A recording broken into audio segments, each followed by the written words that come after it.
Halo kekawanan, balik lagi bareng aku Zai dalam konten alur cerita film dan ini adalah Blowback rilisan tahun 2022. Dibintangi oleh beberapa nama seperti Randy Couture, Cam Gigandet, juga Michelle Playa. Film ini bercerita tentang seorang ayah yang rela melakukan perampokan bank demi untuk kesembuhan putri sematawayangnya yang sedang sakit keras. So, sanaku seberataan bagaimanakah keseruan filmnya? Skuy, let's begin.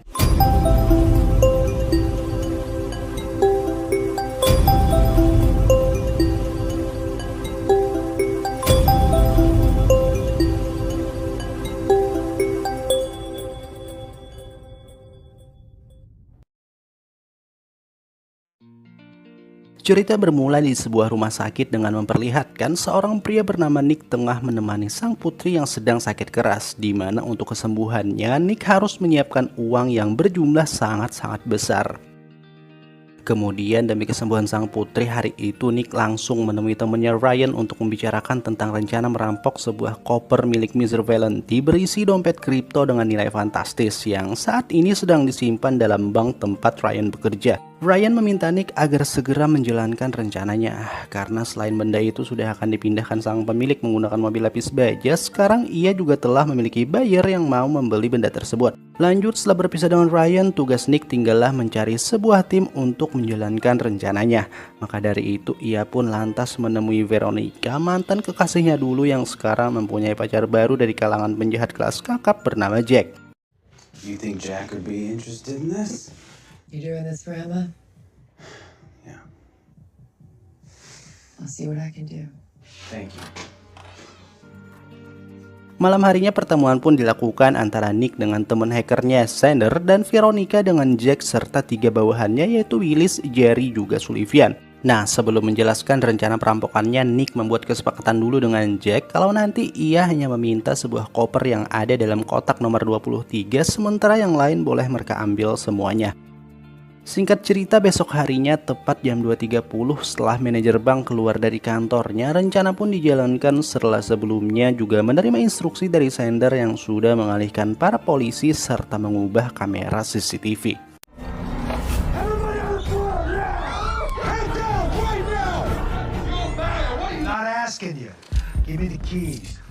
Sesuai rencana, mereka langsung mengambil kunci berangkas kepada Ryan secara paksa agar terlihat natural sebelum akhirnya menggondol habis semua berangkas tak terkecuali box nomor 23 incarannya Nick. Box 23.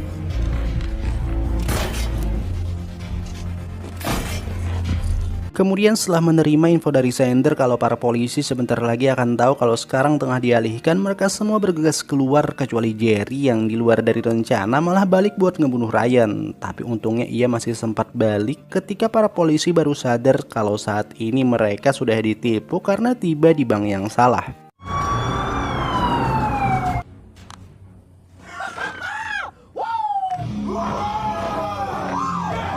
Gak ada korban, gak ada yang mengikuti. Mereka semua berhasil melakukan perampokan hari itu dengan sempurna.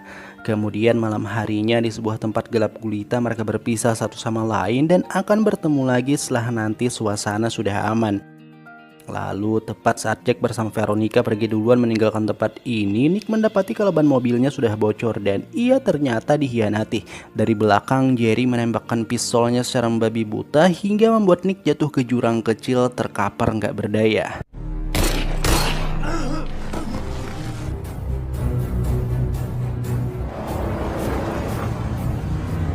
Beruntung ternyata Nick masih bisa selamat dan langsung bergegas pergi sebelum para penyidik berhasil melacak mobil yang kemarin mereka gunakan untuk merampok. Dengan luka lumayan parah membuat Nick menyetir mobil secara ugal-ugalan sampai akhirnya ia terhenti karena hilang kesadaran tepat saat sebuah mobil patroli mengiringinya dari belakang.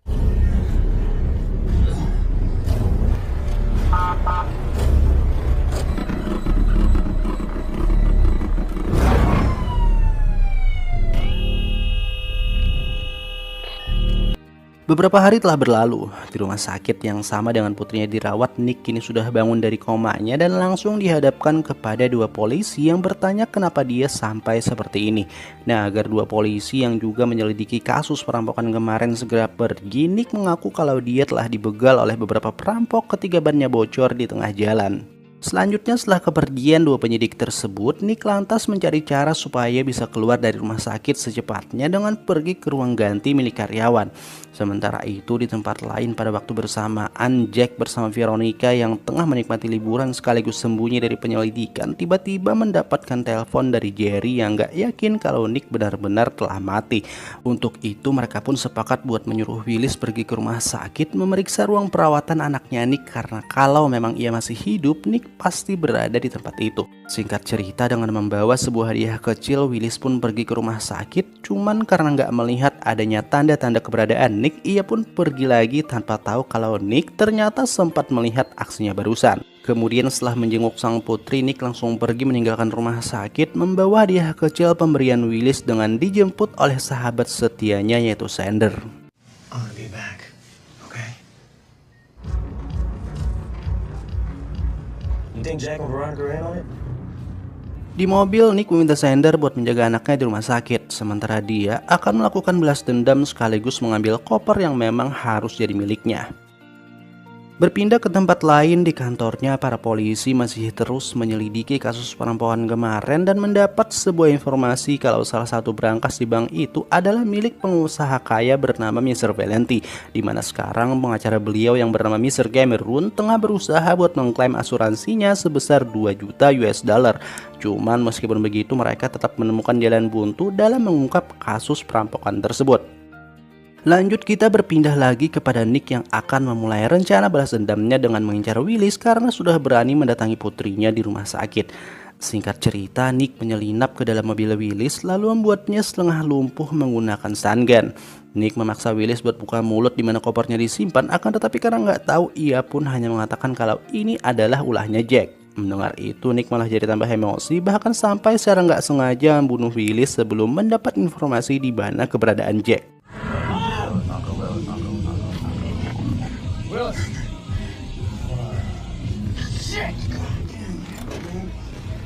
Sadar kalau dirinya nggak bakalan mampu melakukan ini sendirian, Nick nekat buat menemui Mr. Valenti, mengaku kalau dia terlibat langsung dengan perampokan yang menyebabkan hilangnya properti milik beliau. Akan tetapi karena sekarang ia sudah dikhianati, Nick menawarkan sebuah kesepakatan menarik kepada beliau untuk membantu mendapatkan kembali kriptonya dari tangan para bajingan pengkhianat. Karena selain mendapat uang klaim asuransi sebesar 2 juta US dollar, beliau juga akan mendapatkan kembali kriptonya yang mana ini sudah pasti akan untung 2 kali lipat. Akan tetapi bantuan tersebut tentunya nggak akan ia berikan secara cuma-cuma karena Nick juga meminta bagian seenggaknya 500.000 US dollar. Mendengar tawaran menggiurkan barusan, Mr. Valenti pun setuju serta meminta salah satu anak buah kepercayaannya bernama Pete untuk membantu Nick membalaskan dendamnya sekaligus mengambil kembali kripto miliknya. Sementara itu di tempat lain, kabar tentang kematian Willis rupanya sudah sampai ke telinga Jack hingga membuatnya kelabakan lalu meminta Sullivan untuk segera mengambil kopernya lalu pergi meninggalkan kota secepat mungkin. Selain itu, kematian Willis ini juga sudah ditangani oleh pihak kepolisian, 2 orang yang sama dengan kasus perampokan dan kecelakaannya Nick. Lah di negeri itu cuma mereka kali ya polisinya. Semua kasus diembat anjir. Berdasarkan catatan kepolisiannya Willis, mereka berdua curiga kalau ia ada hubungannya dengan perampokan kemarin. Hingga akhirnya mereka pun memutuskan buat menemui Jerry yang gak lain adalah teman seangkatan Willis semasa di penjara dulu dan kini tinggal bersama sang kekasih yaitu Monica. Pindah lagi kepada Nick bersama Pete, di mana sebelum memulai penyelidikannya, Nick izin dulu buat menjenguk putrinya di rumah sakit. That's boring. Not much. She's not allowed visitors. Entah kebetulan atau apa, hari itu tiba-tiba Veronica juga datang ke tempat itu menemui Nick untuk menjelaskan kalau dia sebenarnya nggak tahu menahu soal pengkhianatannya Jack, lalu memberikan sebuah alamat tempat di mana kopernya disimpan. Kemudian sepeninggal Veronica bersama Pete, Nick lantas segera menuju lokasi tersebut dan langsung menyelinap masuk ke dalam.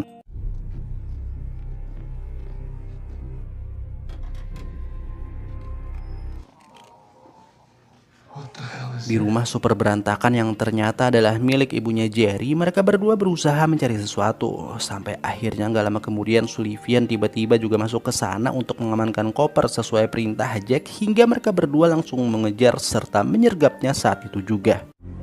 Stay where you are. Need somewhere to take him? Dalam keadaan babak belur, Sullivan terikat di sebuah kursi untuk menjawab pertanyaan Nick tentang lokasi keberadaan Jack juga kopernya. Awalnya dia nggak mau bicara sepatah kata pun, cuman karena Pete sudah sangat berpengalaman dalam hal siksa menyiksa, Sullivan terpaksa harus ngomong kalau besok malam Jack akan menemui Jerry guna melakukan pembagian hasil rampokan kemarin di sebuah tempat nggak kepake bekas kasino. What the hell is this?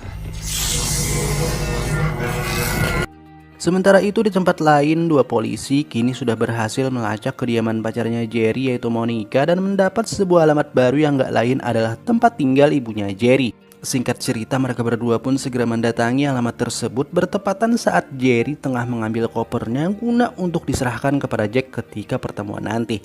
Akan tetapi sialnya dua polisi ini lagi-lagi kehilangan buruannya. Beruntung malam harinya saat pemeriksaan sedang dilakukan di rumah itu, mereka menemukan nomor ponsel milik Jerry dan langsung melakukan pengecekan. You ask. It's a cell phone number. Belongs to a Jerry Foster.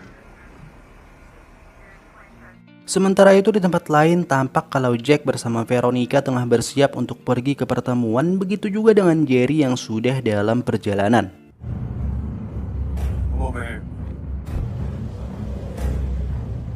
Sesampainya di lokasi sembari bawa koper, Jerry nggak langsung masuk ke dalam, akan tetapi ia diam-diam mengikuti Jack dan Veronica dari belakang untuk memastikan dulu kalau semua sudah aman terkendali.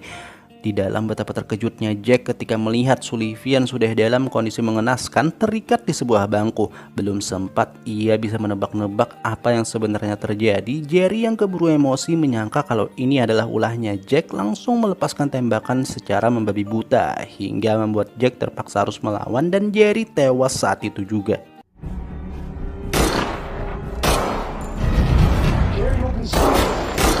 Kemudian di saat-saat lengah inilah Nick tiba-tiba muncul melepaskan sebuah tembakan tepat mengenai pergelangan tangannya Jack.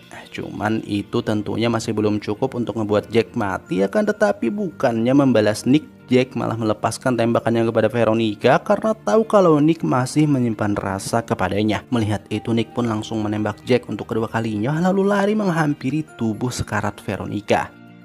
Tertatih Jack masih coba melepaskan tembakannya dari belakang. Beruntung Pete datang tepat waktu dan ngebunuh Jack saat itu juga. Lalu sementara Nick masih nemenin Veronica dalam sekaratnya, Pete pergi begitu aja meninggalkan tempat ini dengan membawa koper kriptonya setelah sebelumnya menyerahkan bagian Nick sebesar 500.000 US dollar.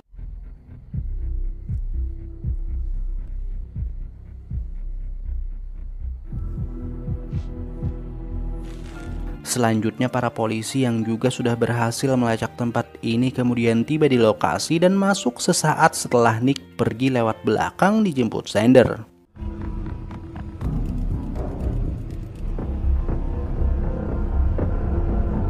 Di kediamannya Mr. Valenti yang baru aja mendapatkan uang klaim asuransi senilai 2 juta US dollar langsung memerintahkan dua anak buahnya buat mengantar koper kripto kepada pembeli yang sebelumnya sudah melakukan kesepakatan dengannya. Singkat cerita, setibanya di lokasi dua anak buah Mr. Valenti pun segera menyerahkan kopernya, akan tetapi yang nggak diketahui buyer ternyata dalam koper sudah nggak ada password untuk mencairkan kripto, sedangkan kesepakatan sudah dibuat dan uang sudah dibayarkan. Nasib lu jelek pak, coba tebak. Menurut kalian siapa yang ambil passwordnya? Emaknya Jerry cuy. Udah gitu dibikin alas buat kopi lagi, anjir. Sadis. Nah kemudian untuk penutup paling pas di film ini adalah Nick yang kini sudah berhasil mengeluarkan putrinya dari rumah sakit dalam kondisi sehat walafiat. The end.